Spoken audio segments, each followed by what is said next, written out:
सभी को जय हिंद दोस्तों, आप सभी का हार्दिक स्वागत है हिंद रिएक्शन टीवी पे। आशा करता हूं कि आप सभी लोग बहुत अच्छे होंगे। तो आज हम आपके लिए एक लेटेस्ट, एक इंटरेस्टिंग और एक बहुत ही इंफॉर्मेटिव वीडियो लेकर आए हैं, जिसमें आप देखेंगे पाकिस्तान के मशहूर पत्रकार आरजू काज़मी जी को, और उनके स्पेशल गेस्ट होंगे जियो पॉलिटिकल एक्सपर्ट साजिद तारा साहब, जो कि भारत और पाकिस्तान के रिश्तों पे खास नजर और गहरी पकड़ रखते हैं, और ये दोनों बात करेंगे हमारे प्यारे देश भारत पे। तो ये वीडियो काफी इंटरेस्टिंग होगी, आपको बहुत कुछ जानने को मिलेगा और बहुत मजा आएगा। तो इसे अंत तक देखें, और चैनल पे नए हैं तो चैनल को सब्सक्राइब कर दें, ताकि हम आपके लिए लेटेस्ट, इंटरेस्टिंग और इन्फॉर्मेटिव वीडियोस लाते रहें। तो चलिए पहले ये वीडियो देखते हैं और अंत में इसके बारे में बात करेंगे। जय हिंद, जय भारत। है कि भारत से 2000 डॉक्टर जो है वो यूके जाएंगे। वहां का जो नेशनल हेल्थ सिस्टम है उनका NHS वो बिल्कुल तबाही के धाने पर है। 1947 के अंदर एक एक्ट के जरिए ये काम में लाया गया था वहां पर, और आज बिल्कुल काम नहीं कर रहा। उसकी सबसे बड़ी वजह यह है कि डॉक्टरों की तनख्वाहें ठीक नहीं है और वहां पे लोकल डॉक्टर बन ही नहीं रहे, लोग जा ही नहीं रहे, डॉक्टर नहीं बन। दूसरा, सिस्टम इस तरीके से कोलैप्स कर रहा है कि हर 8 में से एक आदमी जो है वो इंतजार कर रहा है डॉक्टर को मिलने के लिए, और वहां पे एक एक महीने का इंतजार करना होता है, मरीजों को करना पड़ता है डॉक्टरों के लिए। दूसरा, जो इस वक्त 2 लाख से ज्यादा लोग जिनको जिंदगी बचाने के लिए सख्त सर्जरी या ऐसी चीजों को का इलाज उनको चाहिए, लेकिन उनको डॉक्टर मुयसर नहीं है।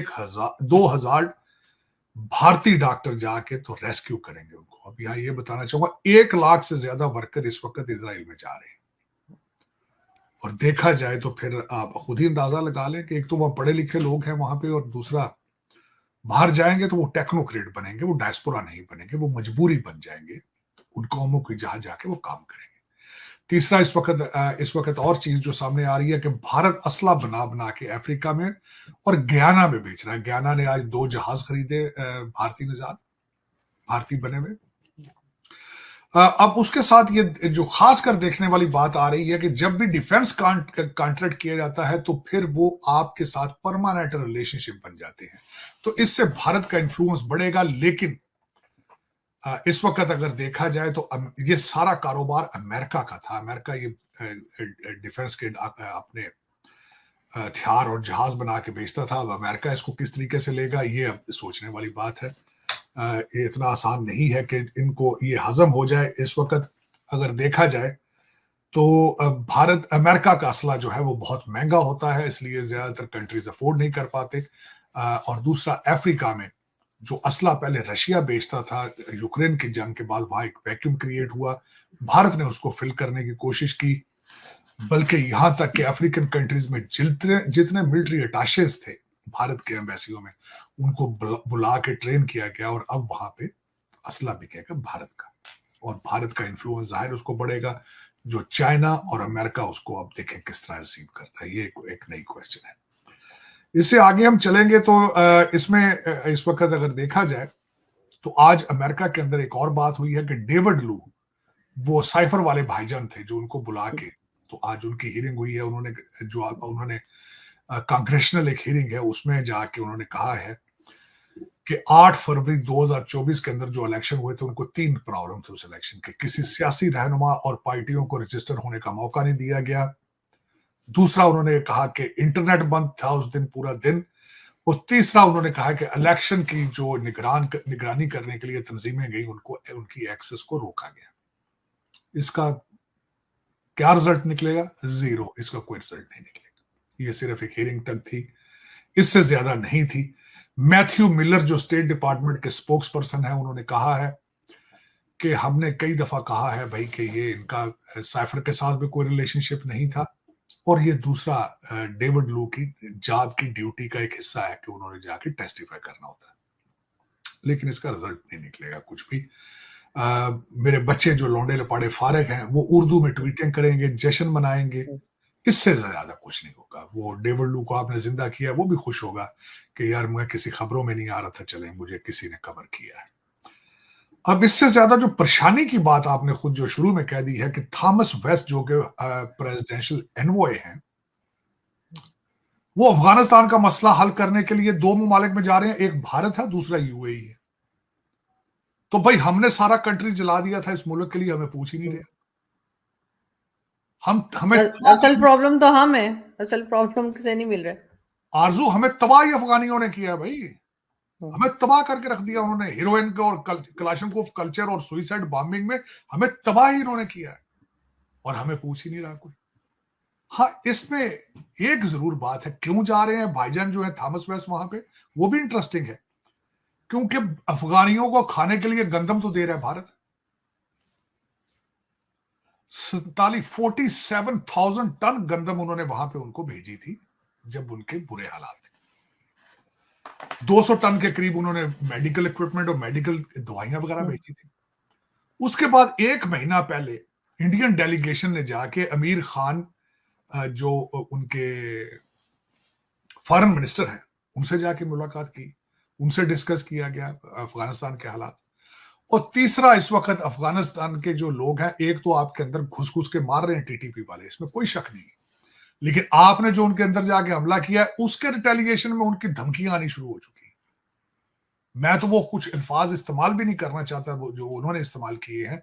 वहां से उनके एक मिनिस्टर भाईजान ने कह दिया है कि अब हम पाकिस्तानी फौज के खिलाफ जंग लड़ेंगे और वो 1971 को भूल जाएंगे। अब अंदाजा लगा रहे कि जो लौंडे लपाड़े हमने तैयार किए थे वो अब हमें ही धमकियां दे रहे हैं। अंदाजा लगा, हमने पूरा कंट्री तबाह कर दिया है।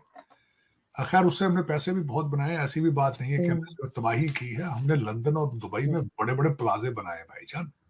हम ये ना हमें कुछ समझे कि हम बेवकूफ हैं और हमने सिर्फ ऐसे मोहब्बत में ही सारा कुछ कर लिया। पैसे हमने अफगान मुहाजिरीन पे भी बहुत बनाए हैं, हमने भी डॉलर बनाए हैं। अगर कुछ समझे ना क्या मुफ्त में बैठे रहे हैं, इनको सिर्फ हमने मुल्क फ्री में दे दिया, ऐसी बात नहीं है। हमने पैसा बहुत बनाया, पाकिस्तान में नहीं बनाया तो क्या फर्क पड़ता है भाई। जो दुबई में प्रॉपर्टियां वो भी तो पाकिस्तानियों की हैं, क्या फर्क पड़ता है। लेकिन हमने खुल के उस पर हमने वारदात डाली, डॉलर बनाए, और आज जो है अब वही टीटीपी के जो बच्चे हैं वो हमें गालियां भी दे रहे हैं, धमकियां भी दे रहे हैं, घुस के मारेंगे। चले बस यार, देखिए आने वाले दिन क्या बताते हैं। लेकिन एक और इंटरेस्टिंग बात जो है सबसे ज्यादा बनी है वो ये थी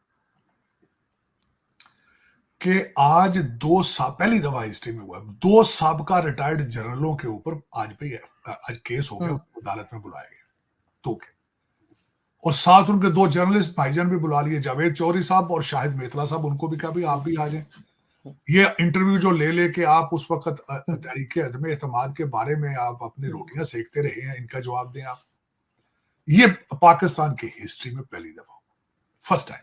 इससे पहले कुछ दिन पहले इसी किस्म के ख्यालात का इजहार किया था ख्वाजा आसिफ ने। उन्होंने कहा था कि हम इनको असेंबली में बुलाएंगे, क्योंकि उन्होंने इस रेफरेंस से कहा था कि ये टीटीपी के लोगों को सपोर्ट करते थे और उनको इन्होंने जेलों से निकाल दिया था और उनको ला के इनको यहाँ आबाद करना चाहते थे। अब बताएं ये क्या हो रहा है हमारे साथ। मगर सर ये अच्छी बात हो रही है ना कि इनको भी बुलाया जाए, इनसे भी पूछा जाए। नहीं, इसमें तो कोई शक नहीं है। मैं उसको ये नहीं कह रहा हूँ कि ये क्यों हो रहा है, लेकिन हो पहली दफा रहा है। अब कितना अरसा होता है, वो जाते हैं नहीं जाते हैं, इसका क्या रिजल्ट निकलेगा ये अलग बात है। लेकिन ये भी एक दफा हिस्ट्री में पहली दफा हुआ है कि किसी ने उनके खिलाफ शिकायत की है और किसी ने उनके खिलाफ एक कंप्लेंट की, एक दरखास्त दी है अदालत में। अब उसका असर क्या होता है तो ये तो फिर टाइम लगेगा, लेकिन ये पाकिस्तान के अंदर बहुत बहुत एक जबरदस्त बात। भारत के अंदर इस वक्त एक समिट हो रही है, उसके बारे में राइजिंग भारत उसका नाम है, उसकी समिट हो रही है जिसपे सारे सब्जेक्ट जो है वो किए जाएंगे। इलेक्शन की तैयारियां हैं भारत के अंदर, गहमा गहमी है। अब देखें कि उसमें रिजल्ट क्या निकलता है। एक लंबा प्रोसेस है, 6 हफ्ते का। अप्रैल 19 से उस 4 जून तक एक एक्सरसाइज भारत करेगा। दुनिया की सबसे बड़ी जमहूरियत जो है वो लोगों को बताएगी कि व्हाट इज डेमोक्रेसी। तो अब देखिए, सर आसिफ अली जरदारी साहब ने भी यूएई से कहा कि वो इन्वेस्टमेंट करे। देखिए आसिफ अली जरदारी साहब से अमेरिकन एम्बेसडर भी मिले हैं, यूएई के एम्बेसडर भी मिले हैं उनसे। लेकिन अब जो वो है वो अब आप इन्वेस्टमेंट नहीं करते, वो कहते हैं भाई हमें बेचो चीजें और हम लोग खुद आके उसकी निगरानी भी करेंगे। अब आपके साथ वो जो पुराने प्यार मोहब्बत वाली बातें ना वो नहीं कर रहे हैं आजकल। ना सऊदी अरेबिया कर रहा है, ना यूएई कर रहा है। बल्कि आरजू, मैं अभी यूएई से इस हफ्ता पहले 2 हफ्ते पहले होके आया था। मैंने जो खुद अपनी आंखों से चीज देखी, यूएई को चलाने वाले भी सारे भारतीय थे। यूएई को सारा खलीज जिसको कहते हैं ना गल्फ स्टेट्स, मेजॉरिटी जिन लोगों को देखा साउथ इंडियन थे वो।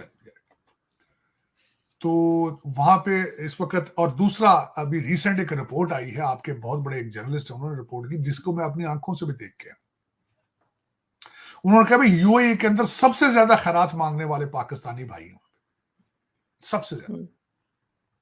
मेरे लिए शर्मिंदगी का बायस था। मेरा खुद एक पाकिस्तानी से इंटरेक्शन हुआ, बड़ा हैरानगी वाला था, क्योंकि मेरे साथ सरदार भाईजान थे, तो उन्होंने समझा शायद मैं भी इंडियन हूं, तो बड़ी खूबसूरती से आके उन्होंने वारदात डालने की कोशिश की सरदार भाईजान को। मैंने सरदार भाईजान से कहा, जो मेरे लिए हैरानगी की बायस थी, कि पूरे 2-3 दिन में किसी ने अप्रोच नहीं किया कि कोई फ्रॉड की चीज कर लो। एक पाकिस्तानी भाईजान थे, वो गर्मा गर्मी वो कह रहे हैं भी हाँ, बल्कि वो मेरे जो सरदार थे साथ, उन्होंने पूछा भी आप कहां से, उन्होंने कहा मैं पाकिस्तान से। मैं बताता हूँ हुआ क्या, वाकया बड़ा सुनने वाला है। हम एक जगह पे एक पार्क के अंदर टिकट लेके अंदर जाने की कोशिश कर रहे थे, तो भाईजान आए, किसी ने राब्ता नहीं किया, 2 दिन किसी ने फ्रॉड लगाना का कोई ट्राई नहीं की। भाईजान आए वारदात डालने, कहते जी आप टिकट ले रहे हैं, यहां से इतने के टिकट मिलेंगे, सस्ते टिकट मेरे से ले लें आप। हमने कहा भी क्यों, आपने ये खैराती इदारा क्यों खोल लिया? उन्होंने कहा जी मैंने किसी से उधारे पैसे लेने थे, उसने पैसे नहीं दिए, क्रेडिट कार्ड दे दिया, ये मैं क्रेडिट कार्ड पे आपको टिकट 10-10 रियाल सस्ते ले देता हूँ। सरदार भाईजान ने पूछा आप कहां से? कहते जी मैं माशाल्लाह पाकिस्तान से। मैंने कहा बड़ी, उन्होंने कहा ये मेरे साथ पाकिस्तानी, तो घबरा गए भाईजान। फिर उन्होंने कहा भी, मैंने पूछा, मैंने कहा आप कहां से हैं? उन्होंने अपना डिस्ट्रिक्ट बताया, तो मैं शर्मिंदा था कुछ क्या। मैंने कहा यार देखो, सरदार भाईजान सोच रहे होंगे कि 3 दिन हम यहां रहे, किसी ने अप्रोच नहीं किया को फ्रॉड लगाने के लिए, एक ही आए हैं और वो पाकिस्तानी भाईजान है। आज जब मुझे ये पता चला है कि यूएई के अंदर मांगने वाले 80% लोग जो हैं वो पाकिस्तानी हैं, और पाकिस्तान एम्बेसी को पता है, उन्होंने डिस्ट्रिक्ट भी अनाउंस कर दिए कि फला डिस्ट्रिक्ट से ये आ रहे हैं। चल, खुद लेके जा रहे हैं ये। बस पता, देखिए मैं आज वैसी दुख के साथ कहूंगा, मैं बड़ी दफा सऊदी अरेबिया गया हूं, वहां भी खैरात मांगने वाले, जब भी आप चाहे मस्जिद नबी से निकले, हर दरवाजे के सामने खड़े हैं 10-10, 15-15 खैरात मांगने, अंदर भी खड़े मांग रहे हैं। आप अंदर नमाज नहीं पढ़ सकते, आपके पीछे पड़ जाते हैं। हरम शरीफ मक्का में जाए, वहां भी यही हाल है। मैंने कई दफा उन्होंने कहा जी मेरा पासपोर्ट गुम गया, मेरे बच्चे मर गए, भूखे मर गए, मैं दे दे। मैंने उनको कही दफा, यार मैं तो खुद यहां मांगने आया हूं, वहां से मांगो यार, कुछ शर्म करो। लेकिन देखें, बस हमारा ये कारोबार है, सारा कंट्री मांग रहा है, कोई दुनिया से सर लीडर भी यही कर रहे हैं सर, सब यही कर रहे हैं, तो फिर आम पब्लिक को क्या कहा जाए। लेकिन नवाज शरीफ साहब वापस जा रहे हैं। भाई नई काम बनाना। देखिए आए थे जो ख्वाब, वो क्या कहते हैं, हर ख्वाहिश पे दम निकले, तो नहीं, अब इसमें कुछ बचा, फिर क्या करें।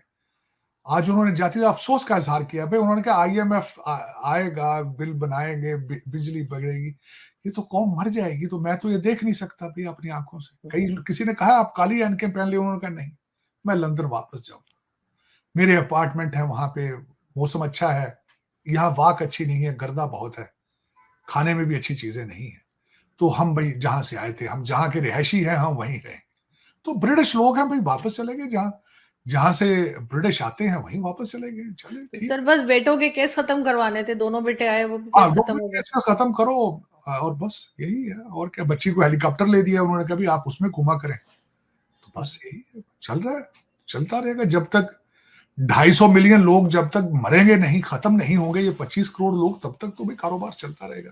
ज्यादा नहीं, कुछ ना कुछ तो चलेगा। $8 बिलियन थोड़ी रकम नहीं होती। बड़े घर बनेंगे लंदन में, बड़ी प्रॉपर्टी आएगी दुबई में, गुर्दे आप देंगे आरजू काजमी मैडम, आपके गुर्दे जो है इसी काम आएंगे, और कहां जाएंगे।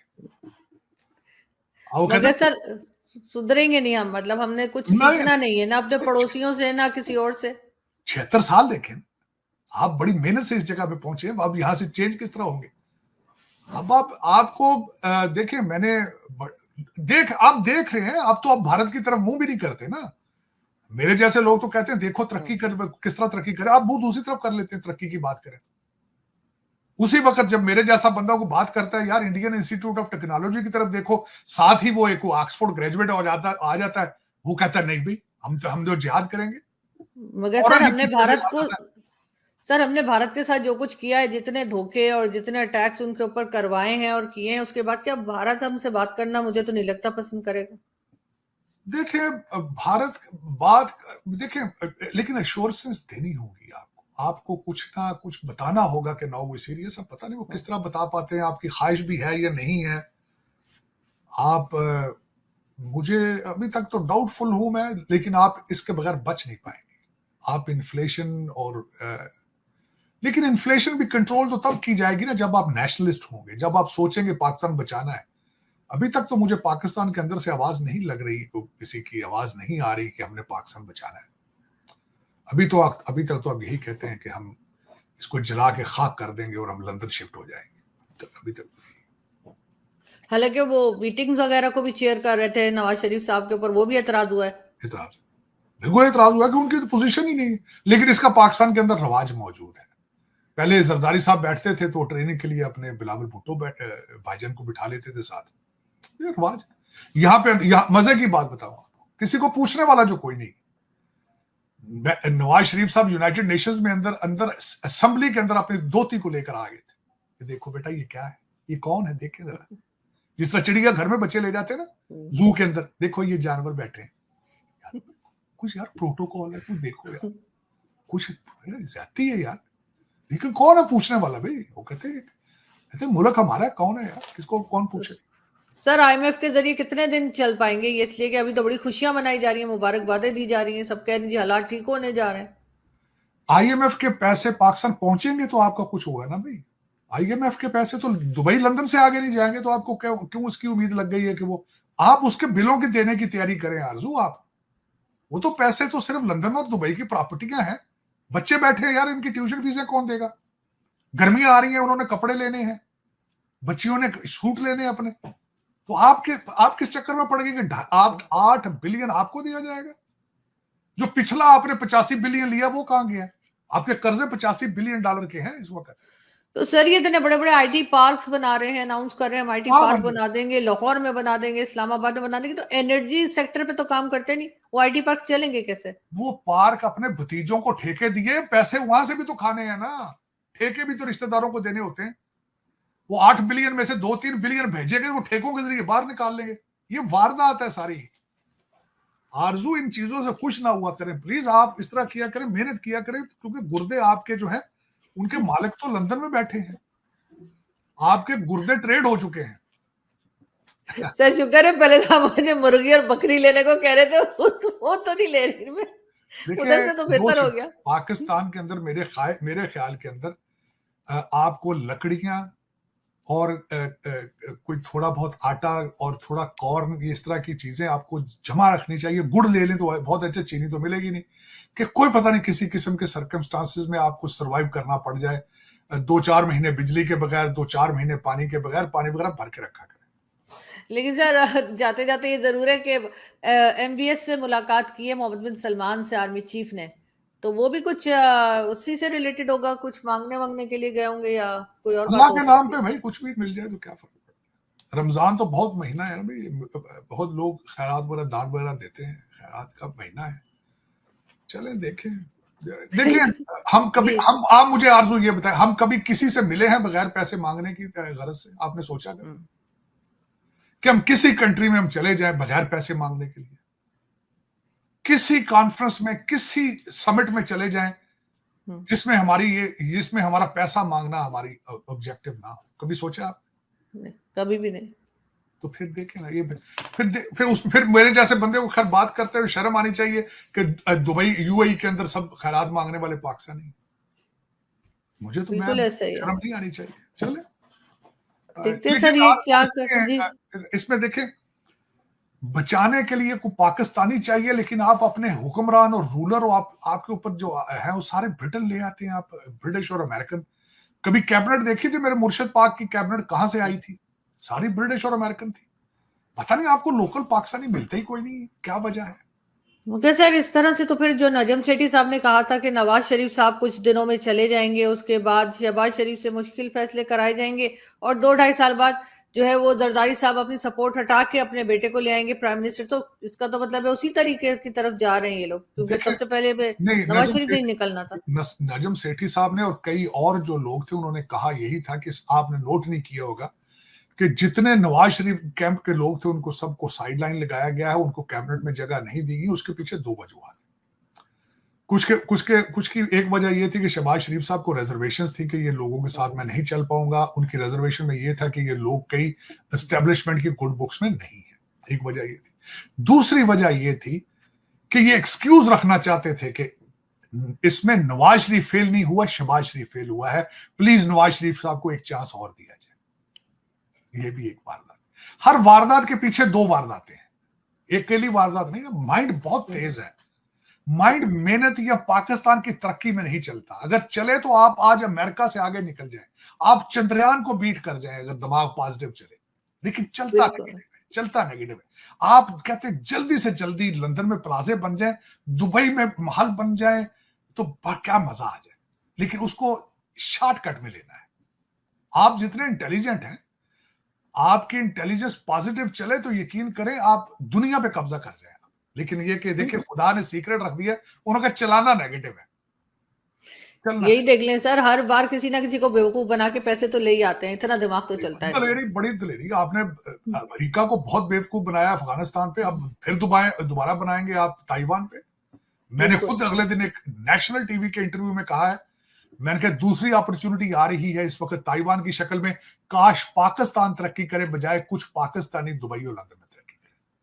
बिल्कुल ऐसा ही है। लेकिन जैसे देखें हमारे जैसे लोग जख्मी होके जो निकले हैं पाकिस्तान से, वो तो फिर पाकिस्तान के लिए दुआएं मांगते रहेंगे, सोचते रहेंगे, लेकिन पाकिस्तान को बचाना किसी पाकिस्तानी नहीं है, जो अभी तक मुझे नजर नहीं आ रहा। बिल्कुल ऐसे ही है सर, लेकिन खैर सर उम्मीद नहीं छोड़नी चाहिए और देखते रहते हैं, हो सकता है कुछ बेहतरी हो जाए। देखिए ख्वाब देखने में अच्छे ख्वाब देखने के कौन से पैसे लगते हैं यार। हाँ सर बिल्कुल ऐसा ही, तो ख्वाब तो देखा जा सकता है सर। बिल्कुल, बहुत शुक्रिया कि आपने ज्वाइन किया। थैंक यू दोस्तों। आशा करता हूं कि वीडियो को आपने अंत तक देखा होगा और हमेशा की तरह आरजू कासबी जी और साजिद सार सबका ये पूरा डिस्कशन और इनके पॉजिटिव एनालिसिस आपको काफी पसंद आए होंगे।